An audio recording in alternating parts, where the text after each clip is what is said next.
Continuamos y vamos al sector del agro y la tecnología. Vamos a hablar con José Martín Jáuregui. Él es ingeniero agrónomo egresado de la Universidad Nacional de La Plata y gerente de Smart Farming de datamars.com. ¿Cómo estás, José? ¿Qué tal? ¿Cómo andan? Gracias por el contacto. Un placer. Bueno, contanos un poco a los que estamos un poco alejados, que podemos unir ambas palabras, pero ¿qué es el Smart Farming? Bueno, esencialmente es una división nueva que específicamente en esta compañía en la que trabajo hoy se armó con la finalidad de un poco integrar soluciones en la ganadería, ¿no? Nuestro foco tiene que ver con la ganadería, pero si uno tuviera que definirlo a grandes rasgos, a nivel más general, sin duda estamos hablando de cada vez más aplicaciones conectadas, dispositivos conectados y la capacidad, sobre todo para lo que es el productor, en este caso ganadero, ¿no? Siempre digo que el agricultor está un poquito más avanzado en términos de aplicaciones y el ganadero siempre viene quizás un poco más atrás. Entonces, bueno, es la posibilidad de este productor ganadero también de empezar a incorporarse a este proceso de informatización, de automatización de tareas, de, bueno, sobre todo seguimiento específico de animales y, bueno, un poco va por ahí la cosa. ¿Cómo se chipea un animal? ¿Esto viene en las caravanas? ¿Hay que tenerlo vía satelital? ¿O es un pequeño chip que contiene toda la información?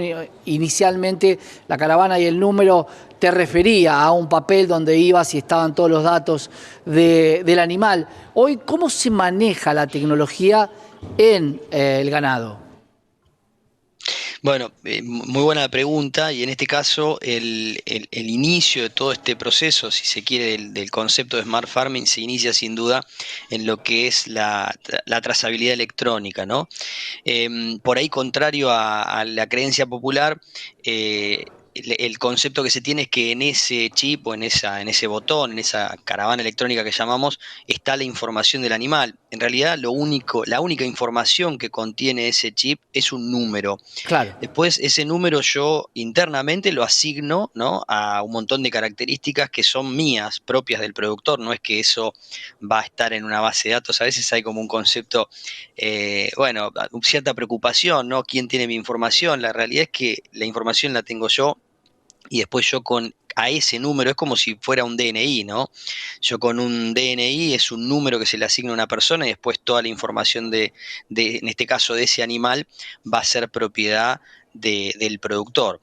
Lo que sí implica es una simplificación de tareas. En este caso, imaginemos, como bien decías, previamente, ¿no? Previo a la aparición de estos dispositivos electrónicos, que no son nuevos, ¿sí? Pensemos que son dispositivos que existen en el mercado hace mucho tiempo. Sin ir más lejos, Uruguay, por ejemplo, tiene todo su rodeo trazado electrónicamente hace unos 20 años.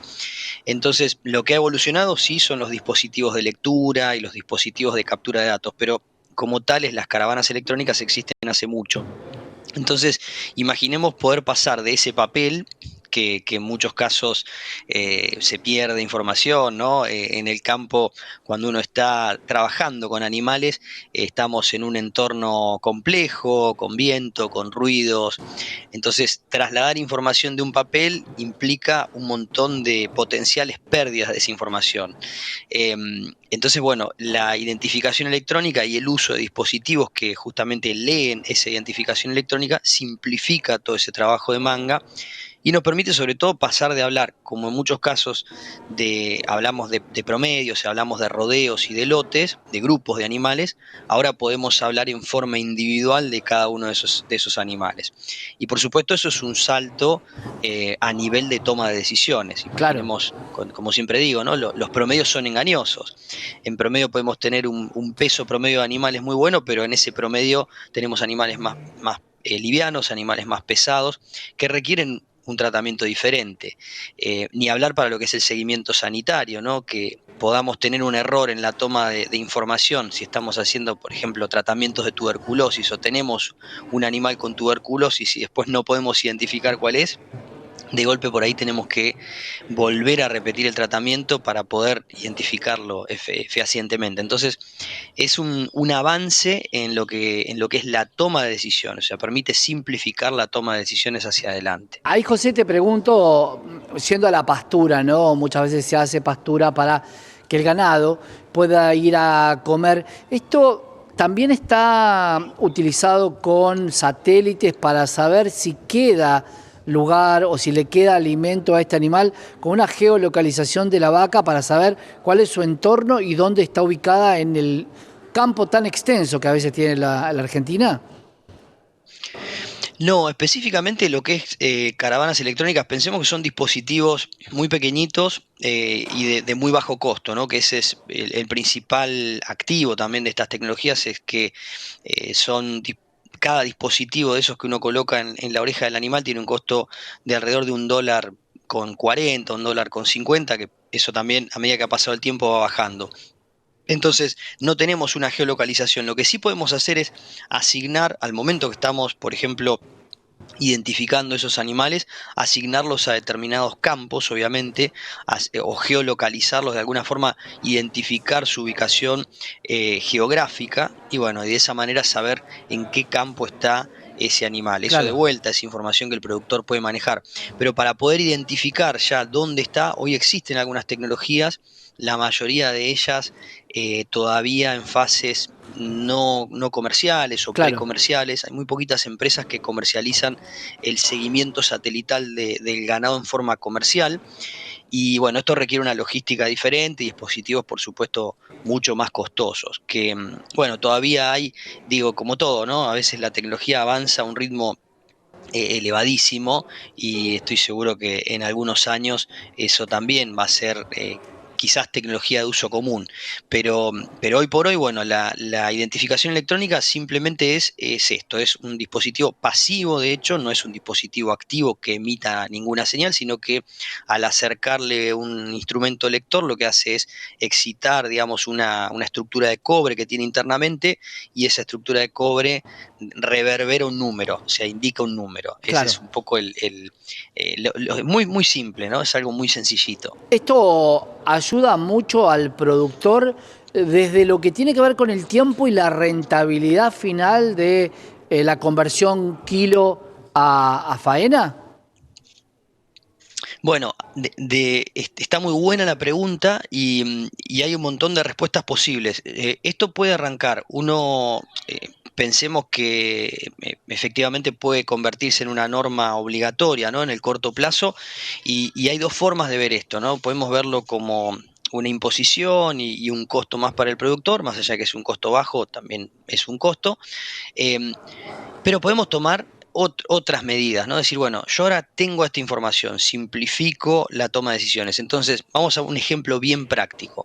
Imaginemos que yo tengo un rodeo de animales, como decía antes, y yo previamente hacía pesos promedios, demoraba tiempo, ¿no?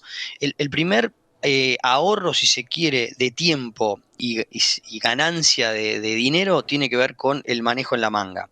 Cuando uno está manejando animales en la manga usando identificación visual, el tiempo que demora es mucho Claro, mayor.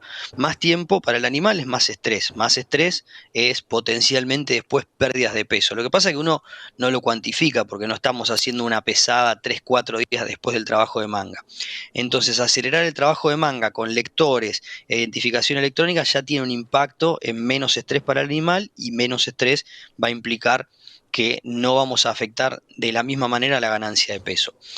Y después, por otro lado, es esto de si uno logra individualizar los animales, lo que podemos hacer es asignar, por ejemplo, recursos forrajeros o suplementación de manera diferencial. Podemos tener animales que están más flacos, están por debajo de nuestro peso óptimo, que están perdiendo peso, asignarlos a un recurso forrajero de mejor calidad y los animales que vienen en una condición más razonable, asignarlos a un recurso forrajero de menor calidad, o sea, que no requieran tanta, por ejemplo, claro. energía o tanta cantidad de pasto. Entonces, siempre insisto con esto, ¿no? Cualquier herramienta, como cualquier herramienta tecnológica, puede ser vista desde distintos ángulos y puede tener impactos muy diferentes según el uso que yo haga de la información. La información implica que yo tengo más poder en la toma de decisiones, pero en última instancia después depende qué hace el productor con esa información. Sin duda nos permite, por ejemplo, acelerar todo lo que es la toma de decisiones Claro. y rápidamente tener esa información disponible para nuestro asesor, nuestro veterinario, nuestro agrónomo, quien nos esté ayudando en ese sistema.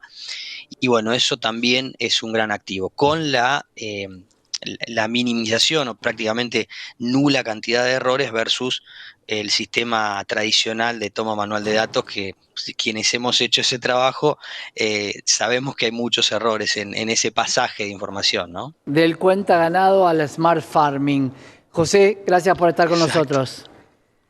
Gracias, Santiago, por el llamado. Un gran Abrazo. abrazo. José Martín Jauregui, ingeniero agrónomo, él es gerente de Smart Farming en datamars.com y la información agropecuaria es muy importante para cada uno de los productores. Que tenemos más información.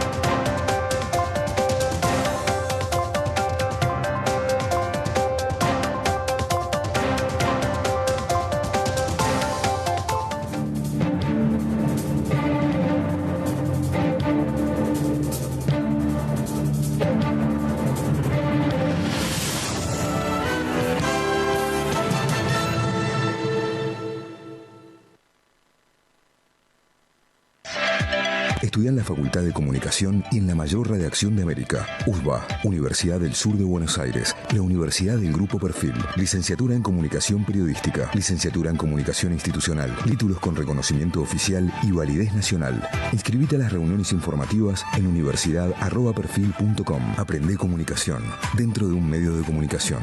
USBA, Universidad del Sur de Buenos Aires.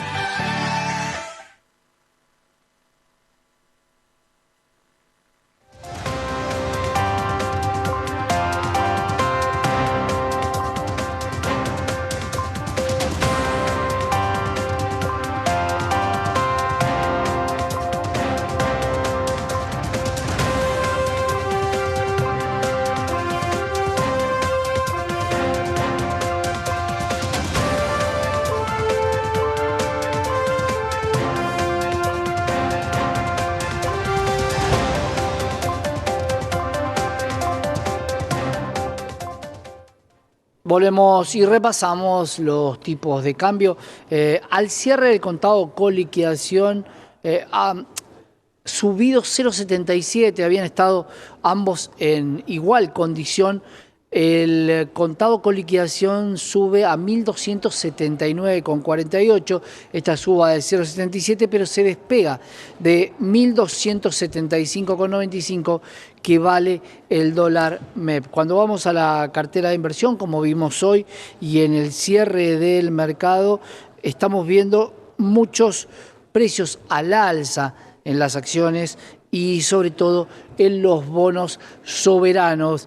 Una semana que para el mercado de capitales, de cara a lo que viene siendo el mercado internacional, acompaña con grandes subas. Como bien decía Mauro también, es un empuje desde lo que tiene que ver con los mercados internacionales para entrar en una etapa donde vamos a ver qué va a pasar con este famoso blanqueo, uno de los drivers que muchos brokers están planteando y que justamente de la reunión que tuvieron los brokers con el Central y con el ministro Caputo se intentó plantear la idea de fomentar que quien blanquee vaya al mercado de capitales a través de esta cera, de estas cuentas especiales de recaudación y puedan mantener su tenencia hasta el año que viene o,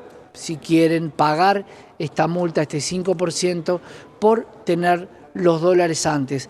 Todavía no están reglamentadas todas las situaciones del blanqueo.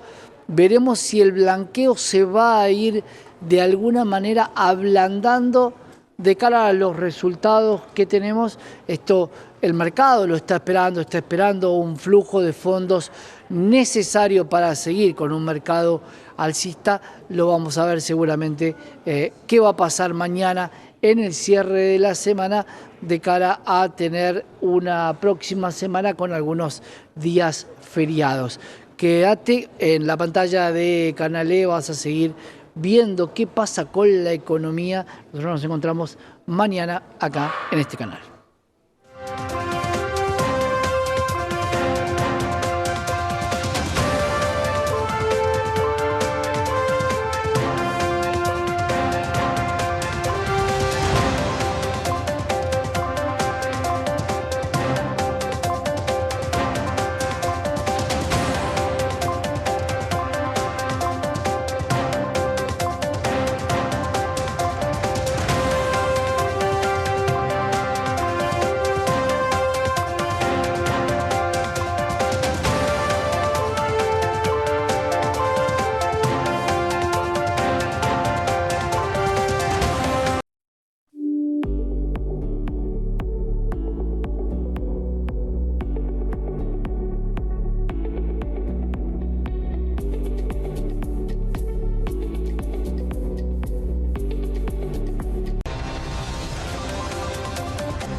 Arrancó la temporada de verano en Europa y distintos países se encuentran en la búsqueda de extranjeros que deseen trabajar en el sector hotelero.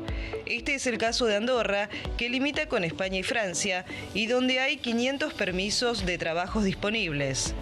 Los interesados tienen tiempo de aplicar a las propuestas laborales hasta el 15 de septiembre, mientras que los permisos tendrán vigencia hasta el 3 de noviembre.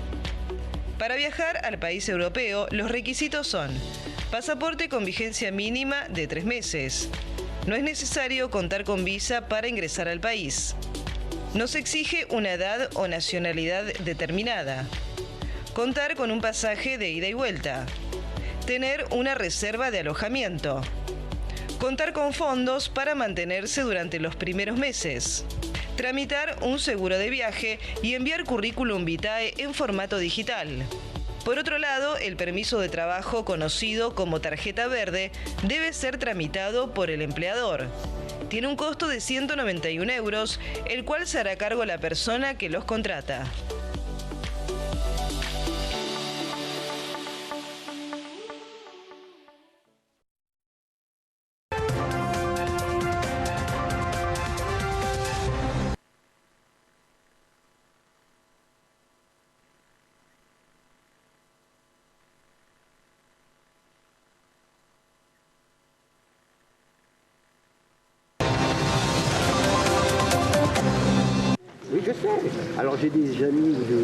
Una casa de remates francesa prepara la subasta del esqueleto del dinosaurio más grande que se haya puesto a la venta.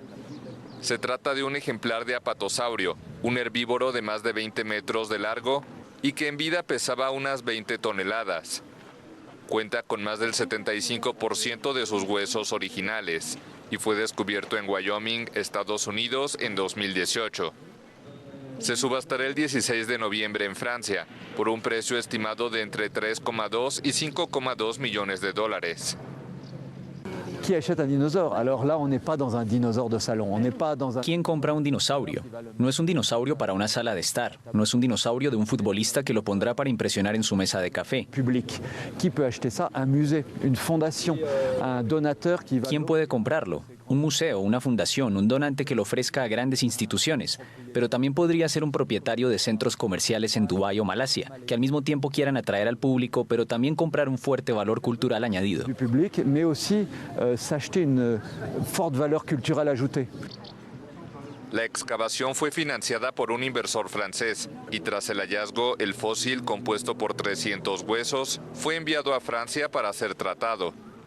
Para los restauradores, el fósil de unos 150 millones de años de antigüedad tiene un valor científico considerable. Alors on a reçu des grands blocs de plâtre, enfin des grands blocs de roche plâtrés, Recibimos grandes bloques de roca enyesada, algunos de ellos de más de 1 tonelada. Fue descubierto en estos bloques. Después extrajimos las osamentas de la roca y enseguida las restauramos y consolidamos. Una vez que teníamos todos los elementos del esqueleto, nos ocupamos de la estructura metálica para montarlo y darle esta posición.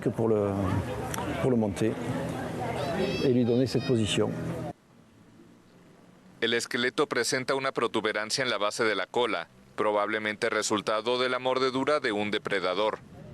El contrato de venta estipula que el futuro propietario se compromete a permitir a los paleontólogos el acceso al dinosaurio para que puedan estudiarlo.